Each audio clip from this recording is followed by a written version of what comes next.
kawan-kawan, jumpa lagi dengan saya, Om Ferry. Kawan-kawan pernah tidak ketika membeli beberapa ekor ikan hias, namun selang 1 atau 2 hari, ikan tersebut cenderung stres, tidak mau makan, sering mengambang, dan akhirnya mati. Padahal ketika kita beli, ikan dalam kondisi sangat baik, dalam kondisi sehat. Pertanyaannya adalah, faktor apa yang menyebabkan ikan yang baru kita beli itu cepat mati? Nah, pada video kali ini saya akan memberikan tips bagaimana cara memindahkan ikan yang baru kita beli ke dalam akuarium atau aquascape kita agar tetap baik, tetap sehat, dan tentunya dapat hidup lebih lama. Oke, langsung saja kita praktek. Sebelum kita bahas tips tentang cara memindahkan ikan, baiknya kita bahas dulu faktor penyebab ikan ini stres dan akhirnya mati.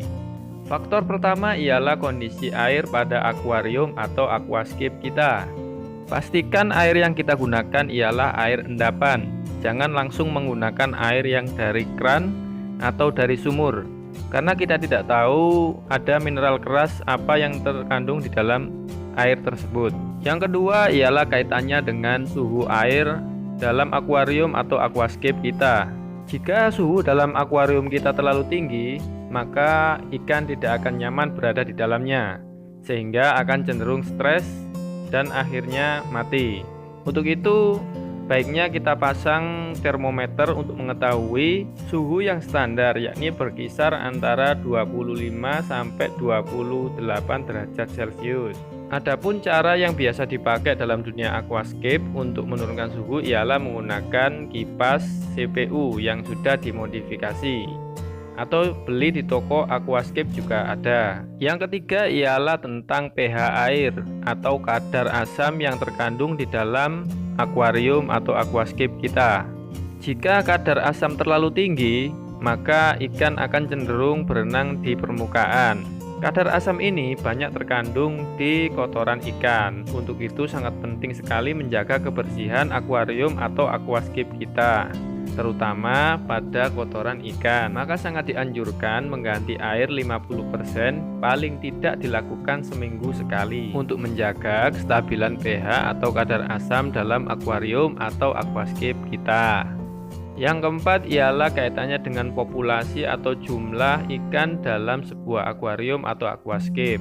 Sangat tidak dianjurkan mengisi terlalu banyak ikan dalam satu akuarium atau aquascape, karena hal ini berdampak pada ikan tersebut, dari yang tidak kebagian makan sampai kurangnya ruang gerak. Faktor yang kelima ialah mencampur segala jenis ikan dalam satu akuarium atau aquascape.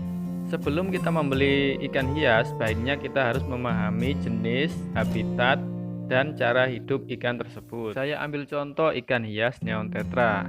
Ikan ini tidak bisa kita satukan dengan ikan tiger Borneo yang notabene adalah ikan semi predator dan hidup di habitat air deras. Ikan neon tetra akan terus dikejar-kejar oleh ikan tiger Borneo, sehingga ikan neon tetra tidak berani makan dan akhirnya stres. Setelah ikan ini stres, maka ikan ini akan cenderung diam dan akhirnya mati. Demikian sedikit penjelasan tentang faktor umum penyebab ikan stres. Sebenarnya sangat banyak sekali faktor yang mempengaruhi tentang ikan tersebut stres. Tapi di sini yang saya jelaskan adalah yang paling umum terjadi atau yang paling sering terjadi. Setelah kita mempelajari faktor-faktor tadi, maka kita siap untuk melakukan tips tentang pemindahan ikan yang baru kita beli ke dalam akuarium atau aquascape kita.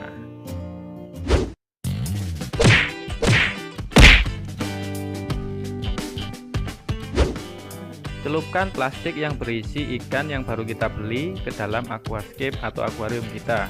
Hal ini berfungsi agar ikan dapat beradaptasi dengan suhu yang baru di dalam akuarium kita. Celupkan ikan ke dalam aquascape minimal 30 menit.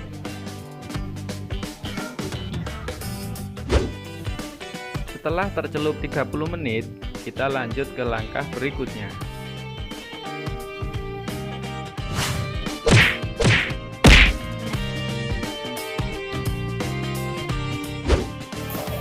Sebelum ikan kita masukkan ke dalam aquascape, air yang ada di dalam plastik harus kita buang dulu. Hal ini bertujuan agar apabila ada alga di dalam air tersebut, maka tidak ikut terbawa ke dalam akuarium atau aquascape kita.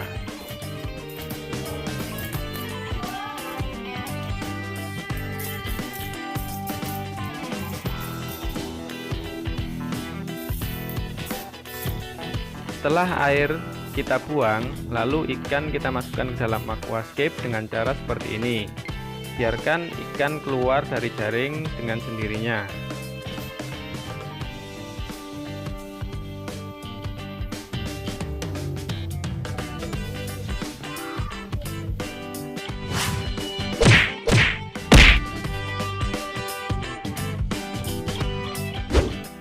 Setelah ikan dimasukkan, jangan langsung diberi makan.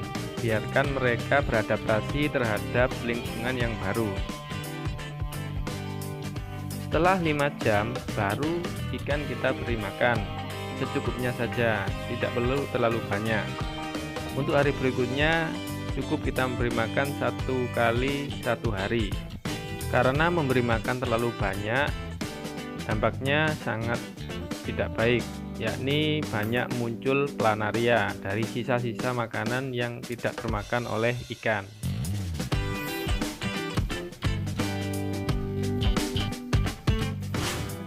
Baik kawan-kawan, demikian video tutorial dari saya hari ini.